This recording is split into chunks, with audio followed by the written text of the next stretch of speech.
Yeah, okay. We're at the 2 minute mark, so I'll get us started. Just to repeat myself one more time, this is a live session. If you have any questions, feel free to drop them in the chat on the right-hand side, either in the chat or in the questions. You'll also be able to contact Rob and I outside of this in the Marketing Leaders Circle. We're both pretty active members there. But to set the stage a little bit, this particular webinar session is about marketing media technology, and it's based on a report generated by Caretta Research in partnership with the Bubble Agency, where they did interview both buyers and sellers alike within the video technology industry to see what are the right technologies to leverage, who's viewing what, who's producing what. And we're here to help lift the lid on those questions, provide some answers, provide some extra context around the findings that Rob and Caretta and Bubble found. For those of you who don't know who Rob is, he's the co-founder and managing director of Caretta Research. He's been working on and within the broadcast and media technology industry for over 30 years.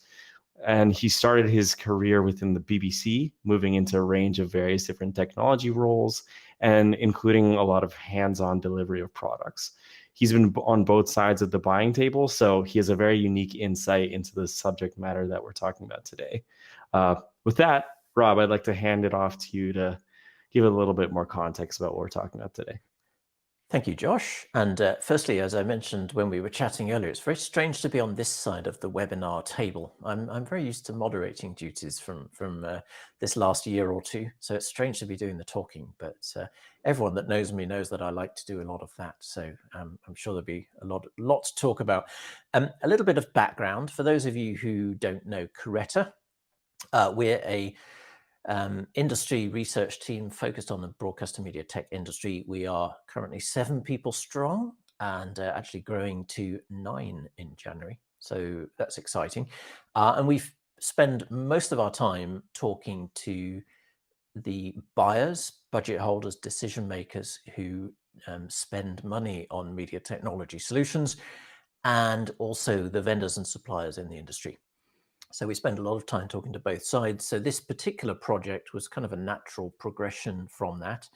And the way that we did it is in between September and very early November this year, we carried out a series of focus group interviews with a number of suppliers and buyers in the industry, did kind of quite in-depth interviews with them.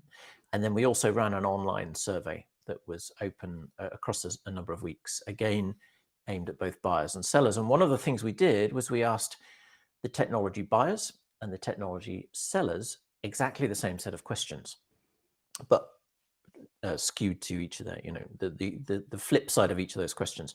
So one of the things that the report includes is the viewpoints of both, and we can start to see where they align. And really interestingly, we can see where perhaps some of the suppliers are out of step with what the buyers want to do. So that's a little bit of background to us and the particular report. So what we'll do is take you through some of the key and interesting findings of the report, and then we can sort of chat through that as we go. Yeah, that's by way of intro. Josh, hopefully that makes sense. Yeah, and we actually already had a great question coming in from Rachel. Since we're setting the stage for the methodology here, she was asking, can you provide any additional information on the specific regions that were addressed in this particular report? She seemed to notice that based on the responses, it may have been pretty heavily EMEA focused, but can you provide a little bit of context on who was responding from around the world? Yeah, so it was pretty global actually. We didn't target any one region, and we polled for people to take part across our networks in every market. So we certainly had strong presence from North America, EMEA, and also APAC. So I would say we were certainly not too skewed towards EMEA. Thank you. So one of the things that we looked at was the different channels that buyers and sellers like to use. So we asked one question about what are people's favorite channels for accessing industry information, And that was quite interesting because it was pretty consistent between both buyers and sellers. But this chart is kind of interesting because we then asked, so which of those do you trust most? And this is specifically looking at industry information. So this is things like, what are the trends going on in the industry? What are the things I should be looking at? And finding out where people get that from. And when it comes to trust, you can see that there's quite an interesting divergence between buyers and sellers. Now, clearly the buyers favor face-to-face contacts or events for their information, and that's where the trust comes from. So as you saw in the report, everybody's favorite channel, both buyers and sellers, is trade shows still, interestingly, after all of the events of the last 2 years. But that's also, for buyers, also their most trusted channel for finding out about industry info. But they also like the other kind of face-to-face. So buyers also put a lot of trust into their own networks. People, as we all know in this industry, it's a small industry, everybody knows each other. So if a buyer wants to know what's going on, the first thing they do is ask their friends and peers in the industry for advice. And industry organizations. So this is the sort of events that are put on by the likes of SIMPTE or the IABM or the DPP or SVG and many others. Those sort of events are also very popular places of getting trusted information. It was interesting that on the sellers side, the list looks a little bit different. So yes, they also think that those personal networks are important, but the sellers believe, for example, that directly contacting buyers is a good way of building trust with them. As we'll see a little later on, that's not necessarily what the buyers think. The other interesting thing is the buyers have a bit more trust in social media and published content, things like the white papers and case studies and so on, than the sellers think. One of the other interesting things is that, let me just bring up the next slide there. There we go. This is the same data, but shows the actual sort of numbers, proportions next to each other. So you can see where some of the divergence comes from. Sellers generally are sort of underestimating the role of trade shows, and obviously trade shows play lots of functions, and we'll come back to that. But just looking at this measure of building trust with buyers, that's an area where the vendors, the supply side is underestimating it. But what we really found out from this search, and I think this is important as we think about trade shows, and I know a lot of people now are starting to think about next year and what they do. What we found is that buyers want to meet their potential suppliers face-to-face before they do business together. And actually, what the buyers tell us, and this came out through the focus group interviews, trade shows are a really effective but also efficient way to do that. And I think, if anything, this sort of virtual world that we're now in has almost put that into sharper focus. Because if you think about it, for many projects that you may do, you may be dealing with software or cloud services, there's less and less need to meet vendors face-to-face. Fewer projects involve, project teams being on site for a period of time. So if you're going to build that level of trust between the buyer and the seller, and we'll talk about trust later on as well, because that's also important, how are you going to do that? There's got to be that face-to-face meeting. And that's what people are telling us, that trade shows are a good way of doing that, because you get to meet everybody in one place. That's a good use of time. And what's more, I think that tells us maybe something about rethinking trade shows and rethinking the ROI on those trade shows, which is, I think traditionally they've been seen as lead generation activities. They've been seen as top of funnel. Get the badge scans in, and those are potential prospects that we can put into our sales funnel. Actually, as we start to see from this research, the buyers have done all of their research before they get to an NAB or an IBC. And they're using those shows, as one person put it, not to qualify you in, but to qualify you out. So they're looking to the shows to be their shortlist, to be their final look into the eyes of their potential business partners and see if they're up to the job. So I think increasingly we can see trade shows as part of the closing process rather than the pipeline process. And I think that's kind of allows us to reframe that. So yeah, trade shows, obviously a bit topical at the moment, but I think interesting how they fit in and how that role is changing. It's definitely curious to see that wide disparity between the direct contact, which comes from the seller perspective, and how important trade shows still are from the buyer versus the seller. I think many of our MLC members may know a lot of the discussions around trade shows has been how important will they be? Do we want to pull back? How will we be adjusting this moving forward? So I think it's a very interesting perspective to look at it, to see that these particular buyers are in fact saying, hey, trade shows are important, but it's all about our perception. How do you measure that ROI, and why are you even going? And you need to be changing that from just, it's no longer lead gen. It's now, you need to have it at the end of the deal, and you need to have it to grow your brand and your awareness, much less to just grow that lead gen, because people are likely going to already know you. They're not going to come in and be like, oh yeah, this is a great opportunity to start the conversation anew. And this next slide kind of gives a slightly different view of the data. And this is where, instead of asking about the sort of general industry trends, we ask people where they go when they want specific information about a vendor or a product.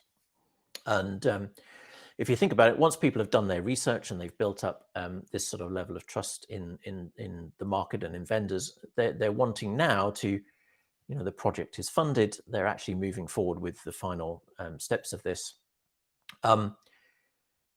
And this is obviously where vendors need to do a job in terms of communicating what their company can do and what their products can do. And there's a kind of interesting gap opening up, I think the research shows, between the way that the buyers want to learn about the specific capabilities of their suppliers and the way the sellers are doing it. So you can see here that the buyers are really favoring the sort of those channels that give them independent validation. So again, personal networks. If you're thinking of working with a particular vendor, or you're thinking of buying a product, the first thing people do is pick up the phone to the people that they know who have already had some experience of that product. That is really important. And then industry associations and trade shows become also a forum to do that. So you get that sort of independent view, if you like. Interestingly, again, the sellers still favor direct contact as being the best way to communicate it, and sort of more publications. But the reality is that when it comes to specific product information, the buyers want that much earlier on in the process. And at the point that they are thinking of shortlisting, they've kind of already done their homework and made the decision, which is why thinking about the content-based marketing much earlier on in the process becomes so crucial. There's also when you look at the overall list, the direct contact for the buyer is much lower down the list, but it also means something different. The sellers tend to think about direct contact as field sales or inside sales, getting in touch with prospects, which, by the way, buyers really don't like very much anymore. We've got some more data on that in a minute. What the buyers want, though, is a clear route to get information from the vendor when they want it, i.e. that kind of inbound model. And it's interesting because I think generally organizations aren't always geared up to deal with those inbound contacts. So they do all of the outbound marketing to raise the profile, but then what's going to happen as a result of that? I think people aren't always good at capturing what comes back from that. And when Josh and I were chatting yesterday about this, I relayed a story that kind of perfectly typifies this from a consumer perspective, in that I was doing my research on a particular car brand, an electric vehicle. So I was doing kind of interested, should I buy an electric vehicle? There's one new model that looks of particular interest, and I started getting a lot of ads for it in my Facebook feed. So obviously all of the kind of retargeting was working really well. They realized I was interested in it, and they kept targeting me this ad to fill out a form and get a test drive with the dealer. So I did that and never heard anything back. Even now, I've never heard anything back. And And then just this week, having a conversation with a streaming platform in LATAM, relaying an almost identical story to that, but in this kind of media tech space. They were looking for a new product, a new solution to go into that streaming platform. They contacted sort of 3 or 4 major vendors in that space. And the guy was saying he only heard back from one of them, who then engaged, and ultimately that was who they contracted with. So I think it goes to show that as we move towards this so-called inbound marketing model, where the buyers want to do their homework and then come to the suppliers when the moment is right, as well as thinking about all of this content we've got to create to do that, it becomes really important to make sure the mechanisms are in place to capture, make it easy for people to contact you. Another anecdote in that space is the number of times ahead of the trade shows in the past when I've clicked on the link to book a meeting at the trade show or to contact the vendor about it, and again, never hear back. And that happens far too often to be a one-off or a coincidence. And I think sometimes people are not always thinking about how they join up that marketing funnel and deal with the inbound and how sales and marketing works together. I don't know, Josh, do you think that's a fair assessment? Yeah, it's all about how you create that connection. And it's an analogy that I equated there is it's all like a chain link, and you need to have all the chains well connected to have a successful strategy. And if you have a broken link in your chain, then something is going to fall apart. You may have put a lot of great marketing efforts into, hey, selling this particular car, but if your seller isn't there to actually close that deal, all that marketing dollar has gone to waste. But this actually did make me think of another similar and tangential topic, where I was reading a report recently from Gartner, which addressed the importance of these of other trust building content, which is case studies. Gartner ranked case studies in the general B2B market as one of the most important inbound marketing / selling tactics. And what was curious to me is case studies aren't really coming up from either side here. I mean, we have white papers coming from the seller perspective, but outside of that, you don't see case studies. And I wanted to get your take, Rob. Why do you think case studies are a little bit less important in our media and video technology sector? That's a really good question. It's a good question, particularly for the content marketers listening, because the truth of it is very few buyers trust case studies that they read that are published by the suppliers, because they know that those have been extremely sanitized and they've carefully picked, 1 or 2 customers. What the buyers really want is the real story. They want to speak to, unfiltered to a buyer. So I think some suppliers that I speak to are getting better at this and will facilitate a reference call that they're not sitting on, so that it is completely open and candid. But it's really reflected in this sort of figure at the top here, the personal networks. That's the bit that buyers trust, and that is a case study just by a different name. It's going direct to the source of the information.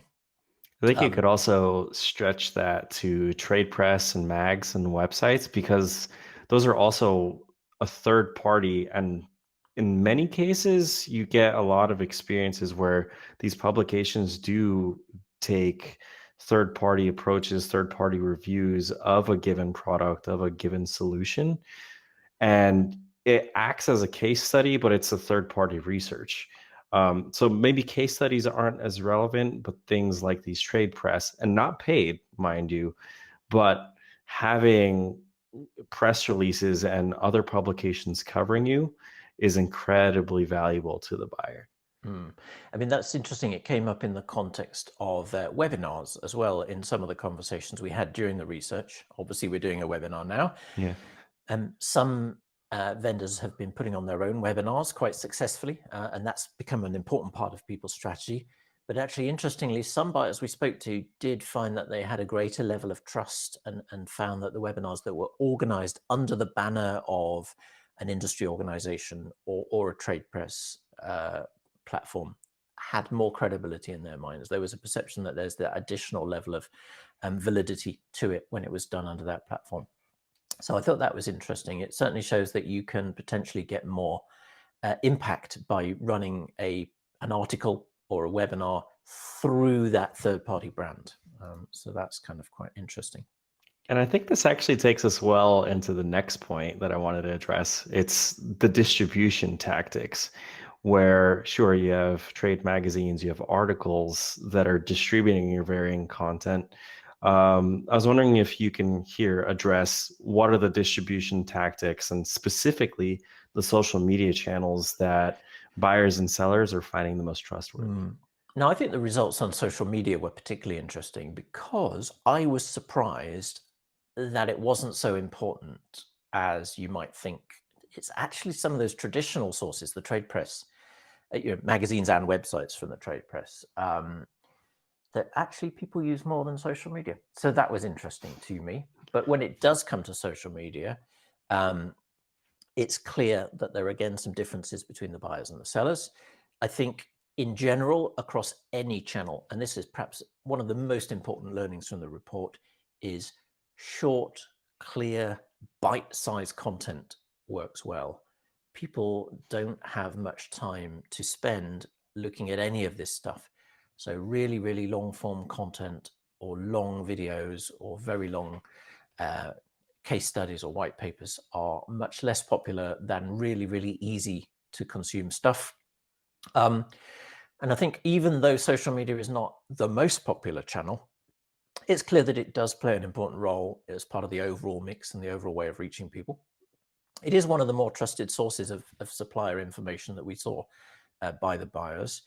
But I think those of you who are marketers and very social media savvy as a result do tend to slightly overrate the importance compared with the buyers. Buyers use social media less often, but they do use a wider range of platforms. LinkedIn is the principal social platform for both buyers and sellers. When you look at those who use it often or sometimes, it's 88% of buyers and 98% of providers use it for industry research. And you can see in the chart here, we're just looking at the most frequent usage, where it's slightly less for buyers. As you can see, the sellers are much more frequent users of all of the platforms. What we did see, though, is that YouTube becomes also really important. Again, 72% of buyers using it often or sometimes. And I think one conclusion we came to during this research is that video and platforms like YouTube is an underused resource. People still tend to think about text-based content, printed content, PDFs. Actually, video is a really popular way for people to learn about products. Certainly when I'm researching, taking on the role of a buyer, the first place I go to is YouTube, because if you can get a good product demo on YouTube, you get an instant understanding of what that product can do in a way that's very hard to communicate through other means. What I have discovered, though, over this sort of last year and a half of digital content and producing a lot of it in partnership with people like IBC, is so many people are woefully under-equipped to do it. I mean, given that we're a video-based industry in the main, you wouldn't think that really when you're dealing with the lack of good cameras and microphones and so on that people have. So I would urge all marketers to make sure your spokespeople are equipped with a proper HD webcam and a proper microphone setup, so that at least when the video comes calling, you can do that well. That was something that came out of it. You see that in the social platforms, there's quite a long tail very quickly. Interestingly, that some of the consumer grade platforms pop up. Now, this may be because the buyers in the survey were kind of saying all of the social platforms they use anyway, rather than the specific question we asked, which is which ones they use for work. But I think it does show that as people are scrolling through their Facebook feed, there's a potential to reach them there. And interestingly, Reddit is perhaps one that we don't think about as much, but is clearly used for research by people. And Josh, I know we had some vigorous debate about whether Facebook is the appropriate place to put work-related stuff.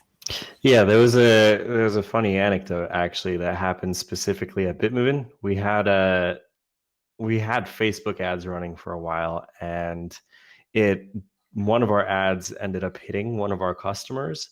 And this customer was so peeved by this ad, he reached out to our marketing team directly and was saying things along the lines of, listen, I spend all day working on video technology. The last thing I want to do is get hit with an ad on my personal, like Facebook, for more business oriented activities.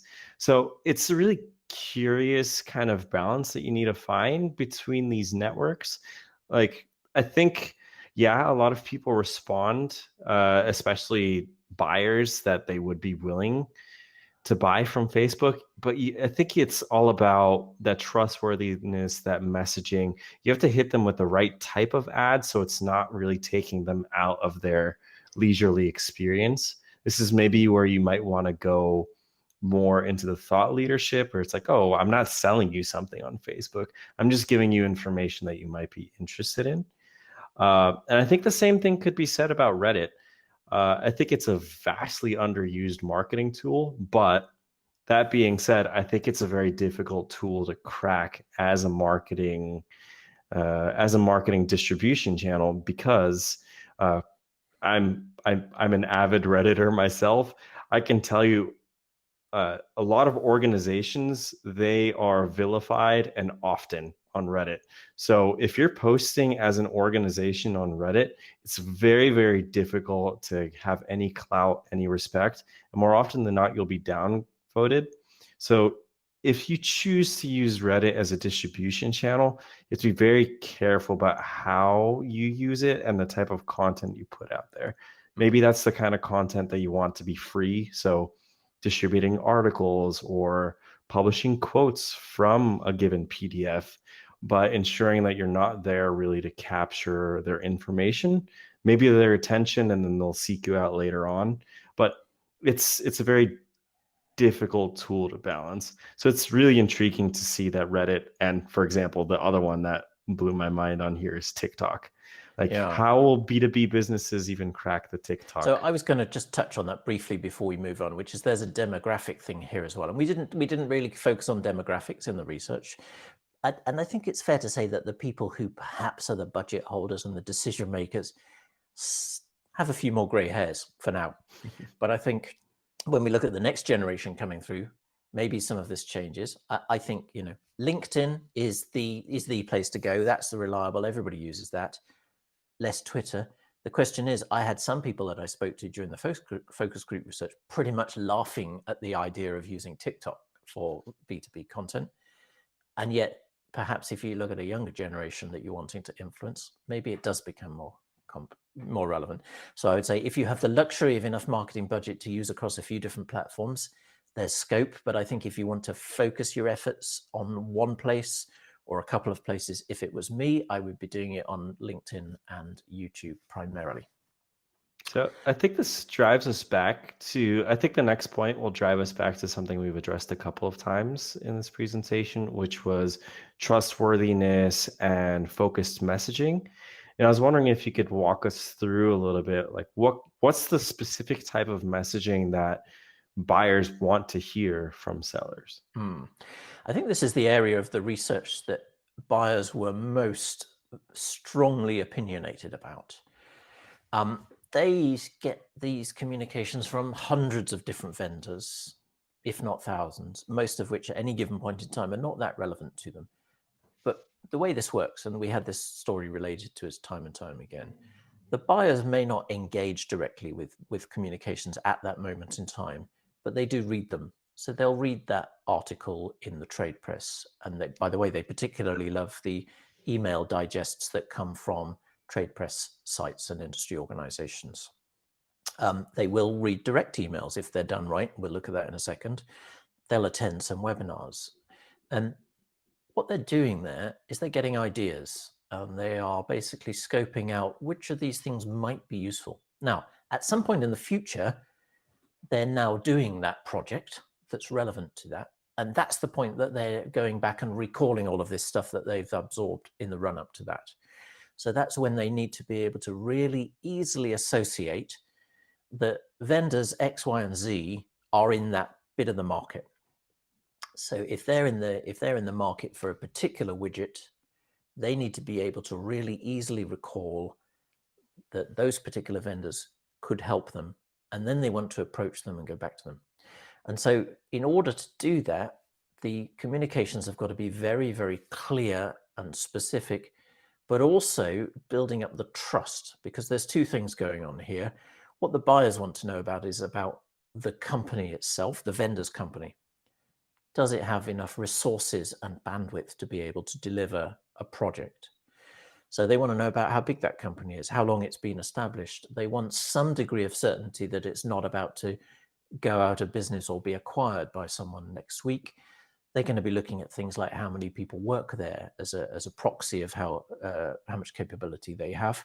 But also, can the company articulate a clear vision for what's happening in the market? Is that company's values and view of the future kind of aligned with the buyer? And is there a good cultural fit? So, do they have the kind of same mindset and the same way of working? So some of those factors become really important to communicate in terms of building up the capability of the company.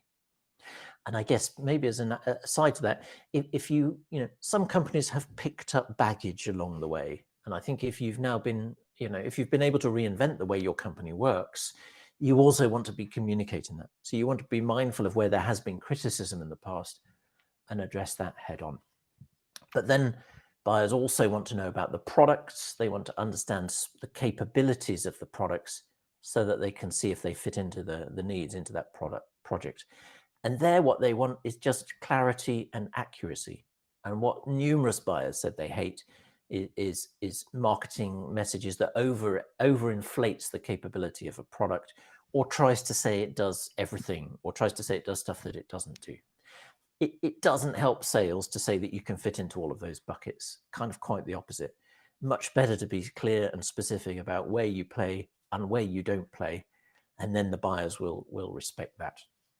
And the buyers also just expressed a pet peeve with vendors who invent their own terms for things. So, if you're selling a hammer, call it a hammer. Don't call it a sort of fixing smashing impact tool. Insertion device, because that just makes it harder for people to figure out what it is you do. So use the terminology that everybody else uses. Say what you do. Don't overinflate the capabilities of the product, and don't just focus on the product, but focus on communicating the values of the company as well. These are all really, really important things. And this is the difference between winning business and not winning business when you start talking to the buyers. And I think that communication is a two-sided coin as well. What you've addressed here is the research side, buyers doing the research to find the sellers to fill in that gap. From the other side of that coin, the sellers are also on the hook to understand what the market needs and what their sellers are looking for. Because sure, you want to have research, you want to have them researching, but what are they finding? So if you could define here, how well are the sellers actually displaying the information that buyers actually want? This is really interesting, because this seems to be another pet peeve of the buyers. So generally, they really dislike generic messaging. They really hate emails that completely misunderstand what exactly their company did or does. I mean, an example that somebody gave me that I thought was kind of relevant is the sort of email that sets out, our solution has saved the BBC millions on whatever it is. And then they said to me, my entire technology budget is less than that. So there's no point in you coming into me with a message saying how you've saved a massive broadcast of millions of pounds or euros or dollars, when my entire budget is in a completely different ballpark to that. What are you going to do for me? So understanding and researching those buyers' individual situation, understanding what it is that they have in terms of their specific business needs, how that translates to pain points, and then explaining exactly how you've done that and the very specific problems that you can solve. And some buyers raise this issue that the term thought leadership has become quite sort of trendy over recent years. Buyers all want to be seen to be doing thought leadership.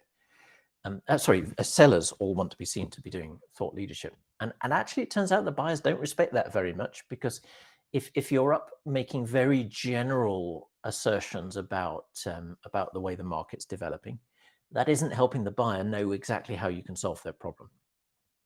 And so, if you make, I'm trying to use an example. Somebody did this in the context of the Apple's App Store, for example.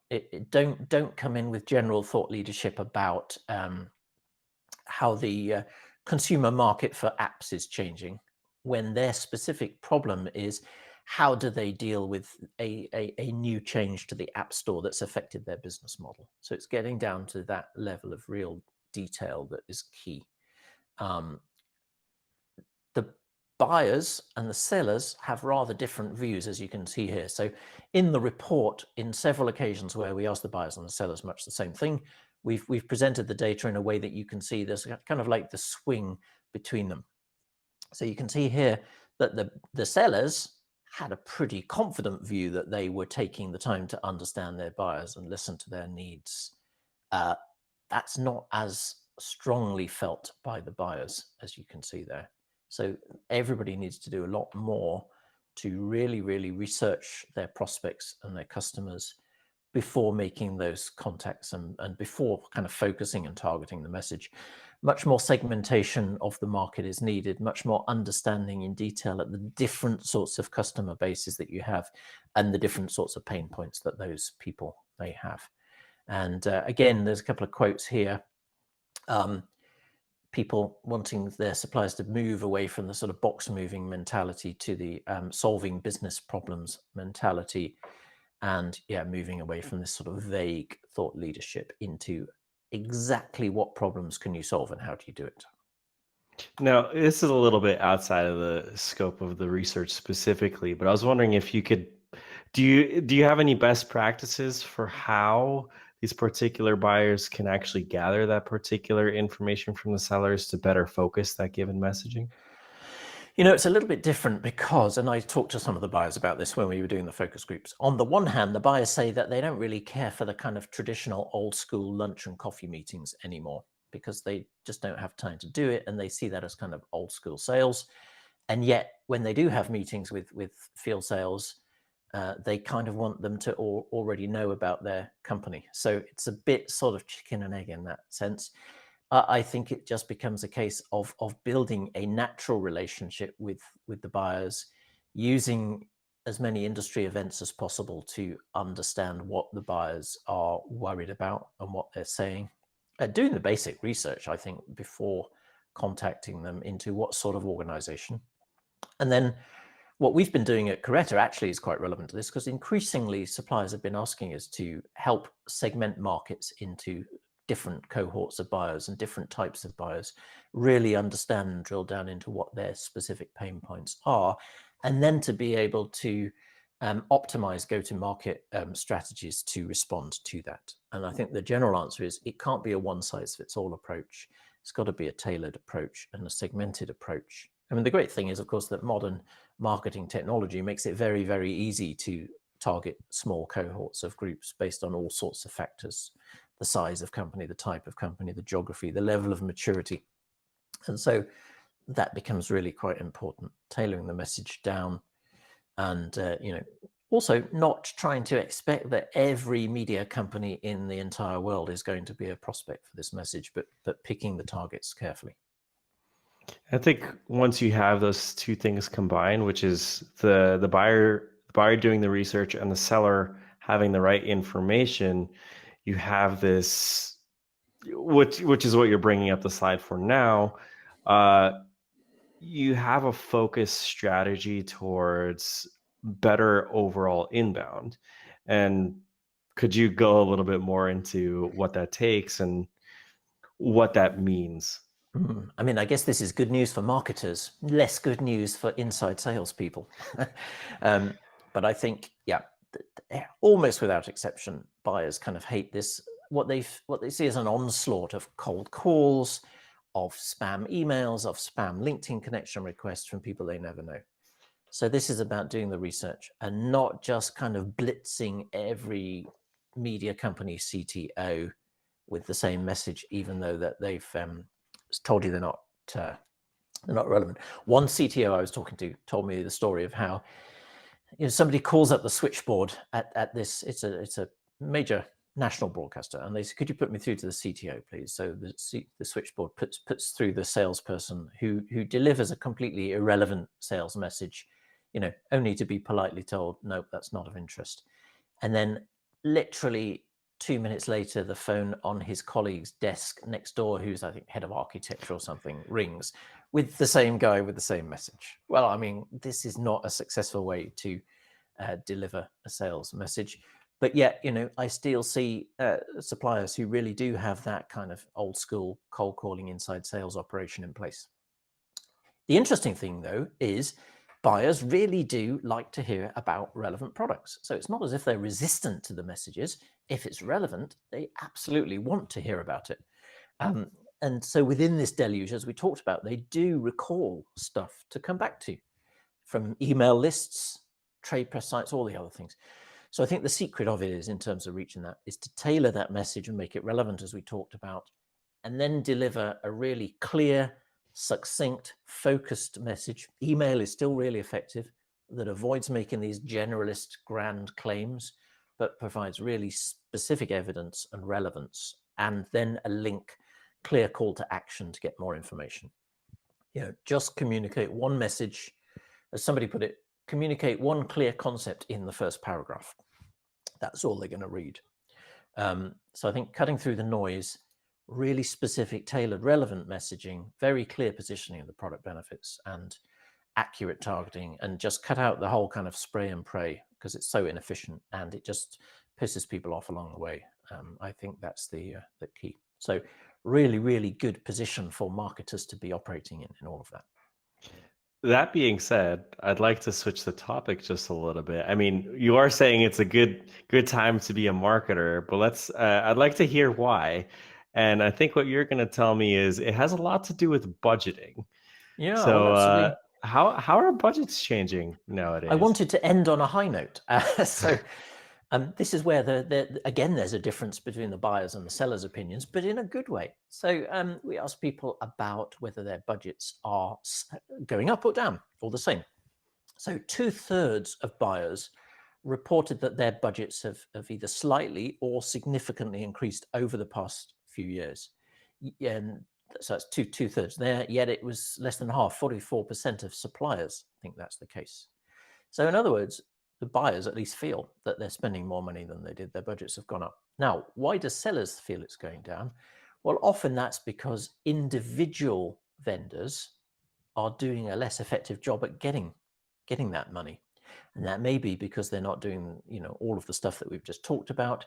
I think more of that budget is also being spent in new ways. So it's spent on public cloud providers, it's spent on internal project development, it's spent on new suppliers that are maybe outside of the traditional media industry. Analytics is a big growth area at the moment for people that are running direct-to-consumer platforms. Well, there's a whole bunch of analytics and data vendors who are not from the media tech world and are gathering some of that budget. So I think as a response to that, if you're seeing your revenue go down, but actually it's in a sector that's still going up, think about how you fit in with the parts of the industry that are still spending. So, what's the strategy for being in the various public cloud vendors? Are you providing modular components that can work within a build-it-yourself solution? If some of that, if the buyers are making more use of open source components, how do you fit in with that? How do you partner with these new suppliers that are maybe from outside of the traditional market? So in other words, if the budget is going to new places, then kind of be where that budget is being spent. That seems to be a sensible strategy. But overall, positive message to end on. That being said, do you think you can summarize the big 3 takeaways that you have for this report that all marketers should walk away from this call, like keeping at the top of their mind? Yep. So when you read the report, to make it easy to digest, thinking of that bite-sized content idea, we kick off with a really clear set of steps at the beginning, sort of an exec summary, and then end with these 3. So Number one, we think, is create bite-size content that clearly and specifically explains what the business challenges the product can address, and the credentials of the vendor to be able to do that. Be that in social media posts, bite-sized emails, trade press articles, webinars, presentations at events, provide the evidence, and make it memorable so that when that buyer down the line does decide to do that kind of project, they remember you and put you on the shortlist. So that's the first thing. Make the content easy to digest, relevant and memorable. The second one is coming back to this point about the trust. I think as some of the buyers said to me, in this software world, you're never buying a finished product. You're never going to the vendor and buying something that already works. A software product only ever does 80% of what you need. And everything else is on a promise. The vendor is selling you their roadmap or their additional development that they're going to give you. So in order to close that deal, the buyer's got to trust that you can actually deliver that. And so that's where this trust and rapport, particularly through at least some face-to-face interactions. And one of the efficient places to do that is at the trade shows and events. Really what we're doing here is buyers say we need to look into the eyes of our suppliers at least once and be sure that they are the right fit for us and that they can deliver what they're telling us. And the side benefit of doing this at something like a trade show is the buyer gets to meet a whole raft of people. They get to meet management, heads of development, product people, service and support people. So they can build that picture of the whole kind of company and the general culture of the company very easily in that environment. And then third, and certainly not least, is to make sure that all of that messaging really understands what's happening in the market and that it's tailored and avoiding that kind of one-size-fits-all approach. So that was our third and final kind of key point. But I'm sure you'll find lots more useful stuff. So if you didn't already download and read the report, please do. It's quite hopefully useful. Had some quite good feedback from people that have used it. So that's good. Thank you for those people. And if you did already download it and you've now got questions, it's a good point to do that and to ask. Yeah, just go ahead and drop it right there in the questions section or directly in the chat. I'll be moderating those and bringing those up on screen for us if anyone has any immediate questions. And just while we're people are thinking of questions, Josh, is there any other questions that you had thought of? Or, when you read the report for the first time as a marketer, did it resonate? Did it tell you that you were actually, did it reaffirm that what you were doing was kind of on the right track? Did you think, oh God, we should be doing more of this stuff? How did it work for you? Yeah, it was in large part very reassuring because there was a lot of things in here that we're moving towards. So content has been a huge part of BitMove's strategy for the past year. And going forward to the next 12 months, we're going to be focusing that content strategy a lot better.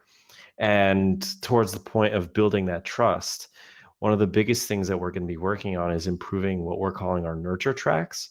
So that means improving and sending more and more content that's relevant to the right folks.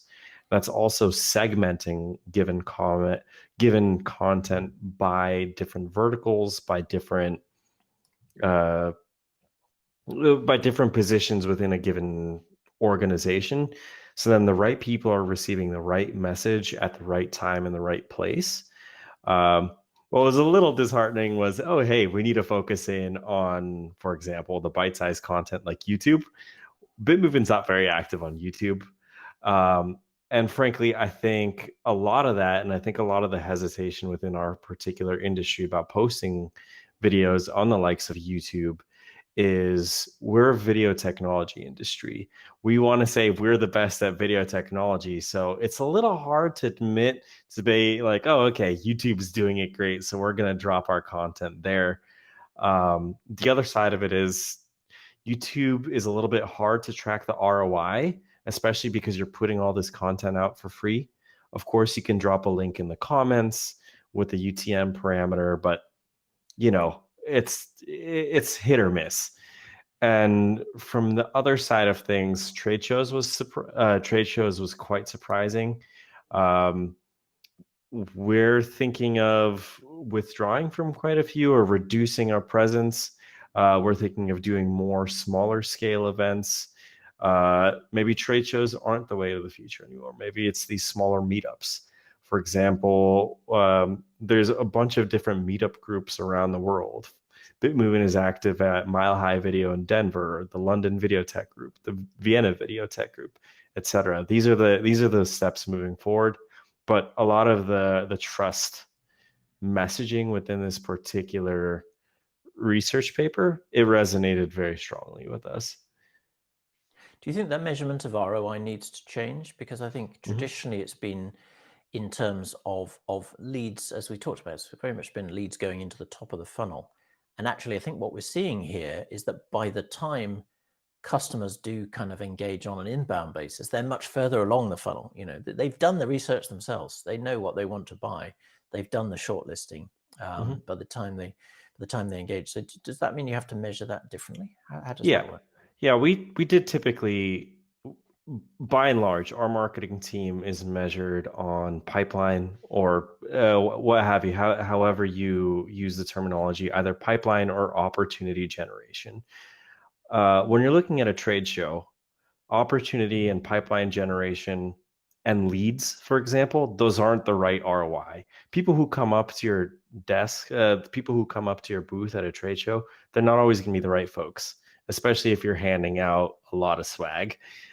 They just want to walk away with a nice pair of socks, a nice new baggie, what have you. That's not the right folks.